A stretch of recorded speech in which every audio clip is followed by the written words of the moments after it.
خواتین و حضرات، صحت مند زندگی کے بارے میں پہلا حصہ مضمون کا آپ کی خدمت میں پیش کیا جا چکا ہے۔ اس کا دوسرا حصہ آپ کی سماعت کے لیے ہم آپ کو سناتے ہیں۔ یہی اب ہم آپ کچھ بتانا چاہیں گے کہ احتیاط کے بارے میں، کہ جو اسٹرلائز انسٹرومنٹس وغیرہ کے بارے میں ہم بتا رہے تھے، یہی احتیاط ناک کان چھدوانے میں بھی رکھیں۔ گلیوں میں پھرنے والے غیر طبی غیر ماہر افراد بھی یہ کام کبھی نہ کروائیں، نہیں تو مستقبل میں یہ بہت بھاری قیمت دینی پڑے گی۔ اس طرح جب بھی اپنے ڈاکٹر کے پاس جائیں، چاہے نیا ہو یا پرانا، ہمیشہ پوری تیاری کے ساتھ جائیں۔ اپنے پچھلے علاج کی تفصیلات ساتھ، جس میں ادویات کی فہرست اور جو خون پیشاب وغیرہ کی معائنے اور ایکس رے یا دیگر معائنے ہوں، اس کی مکمل تفصیلات بھی ہوں۔ ان کی موجودگی آپ کی طبی معالج کو بہتر علاج کرنے میں مدد دے سکتی ہے۔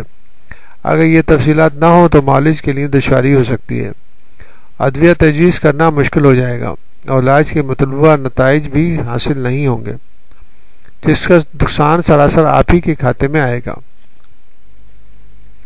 بہتر صحت اور معیاری زندگی کی راہ میں معاشرے میں پھیلے ہوئے کچھ رجحانات، کچھ فرسودہ خیالات، سوچیں، اعتقادات ہی بہت بڑی رکاوٹ نہیں، بلکہ بعض اوقات ان کے سبب سنگین نتائج بھی بھگتنے پڑتے ہیں۔ مثال کے طور پر دمے کی بیماری میں انہیلر کے استعمال سے بہت سے لوگ خوفزدہ ہو جاتے ہیں، تو دوسری طرف اگر ذیابیطس کے کسی مریض کو انسولین تجویز کر دی جائے تو بسا اوقات مریض اور لواحقین پہ ایسا رد عمل سامنے آتا ہے جیسے انہیں کوئی بلیک وارنٹ تھما دیا گیا ہو۔ یاد رکھیے کہ دمے کے مرض میں انہیلر کے استعمال کو دنیا بھر میں ترجیح دی جاتی ہے۔ اس کے فوائد زیادہ اور مضر اثرات خاص طور پر کھانے والی ادویہ کے مقابلے میں بہت کم ہے۔ اس طرح بروقت انسولین کی شروع کر کے اور خون میں شکر کی مقدار متوازن رکھ کر بہت سی پیچیدگیوں سے بچا جا سکتا ہے۔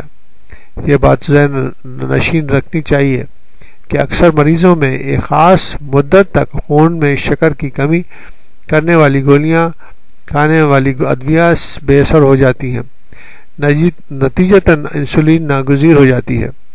خوشگوار اور پیچیدگیوں سے محفوظ زندگی گزارنے کے لیے انسولین شروع کرنے میں ہرگز تاخیر نہ کریں۔ تاخیر کر دی گئی تو شاید مداوع ممکن نہ ہو۔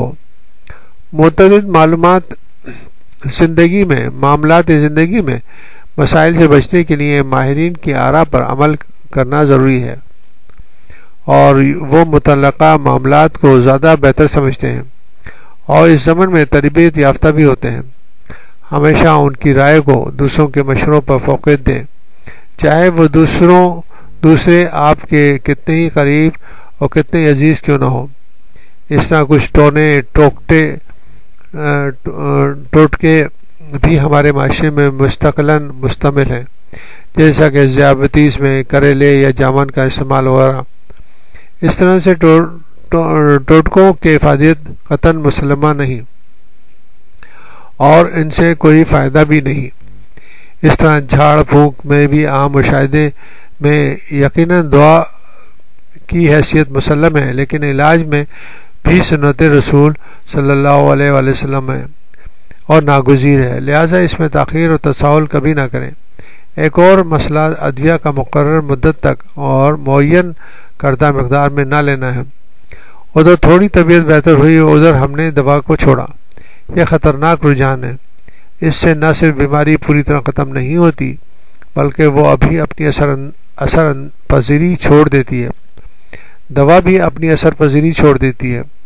تجویز کردہ ادویہ کو طبی ماہر کے مشورے کے مطابق مقررہ مدت معین کردہ مقدار میں لینا ضروری ہے، لیکن اگر دوا سے کوئی حساسیت کی کیفیت یا مسئلہ پیدا ہو رہا ہے تو پھر یقیناً اس کو روک کر اپنے طبی ماہر کے مشورے کے متبادل دوا لینی چاہیے۔ اس طرح وہ ادویہ جس میں حساسیت کی کیفیت اور الرجی ہوتی ہے تو اس کا نہ صرف اندراج کرنا چاہیے بلکہ جب بھی اپنے ماہر طبیب کے پاس جائیں تو اس کے متعلق ضرور بتائیں۔ مندرجہ بالا کچھ جو مفروضات ہم نے آپ کو بتائے ہیں ان کو آپ اپنے سامنے رکھ کر، اور احتیاط کے تقاضے اور بھی جو کچھ ہیں، لیکن سب کا احاطہ ہم اس آپ کے مضمون کو جو سنا رہے ہیں اس میں ممکن نہیں ہے۔ البتہ آخر میں یہ کہنا حق بجانب ہوگا کہ پرہیز علاج سے بہتر ہے۔ تھوڑے خیال سے، تھوڑی احتیاط سے بڑے مسائل سے بچا جا سکتا ہے۔